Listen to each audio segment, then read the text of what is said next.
Hello மக்களே! டே 9 pagination பத்தி பார்த்தோம். இன்னைக்கு டே 10 அக்கார்டியன் பத்தி பார்க்க போறோம். அக்கார்டியன்ன்றதும் ஒரு UI எலிமெண்ட் தான். இது கண்டென்ட்டை எக்ஸ்பேண்ட் அண்ட் கொலாப்ஸ் பண்றதுக்கு யூஸ் ஆகும்.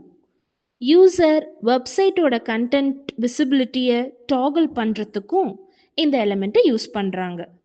இதில் இன்ஃபர்மேஷன்ஸ் ரொம்ப காம்பேக்டாகவும் ஆர்கனைஸாகவும் இருக்கும். அண்ட் ஒன்லி ஒன் செக்ஷன் தான் ஒரு டைமில் எக்ஸ்பேண்ட் ஆகும். இந்த அக்கார்டியன் ஸ்பேஸ் சேவ் பண்ணுறதுக்கு, தட் இஸ் செக்ஷன் ஆஃப் கண்டென்ட்டை கொலாப்ஸ் பண்ணி யூசருக்கு மல்டிபிள் செக்ஷன்ஸை ஈஸியாக டிஸ்ப்ளே பண்ண யூஸ் ஆகும். அது மட்டும் இல்லாமல் நேவிகேஷன் இம்ப்ரூவ் பண்ணவும் யூஸ் ஆகும்.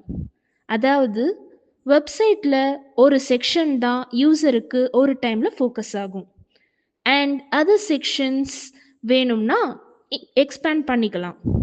ஃபைனலி கண்டென்ட் ஆர்கனைஸ் பண்ணவும் இந்த அக்கார்டியனை நம்ம யூஸ் பண்ணுறோம். FAQs, list, some grouped sections, இது எல்லாத்தையும் ஒரு வெப்சைட்குள்ளார ஆர்கனைஸ் பண்ணுறதுக்கு இந்த அக்கார்டியனை யூஸ் பண்ணுறோம். இப்போ அக்கார்டியனோட மெயின் ஃபங்க்ஷன்ஸ்லாம் பற்றி புரிஞ்சிருக்கும்னு நினைக்கிறேன். நெக்ஸ்ட் டே 11 நியூ டாப்பிக்கில் உங்களை சந்திக்கிறோம். பாய்.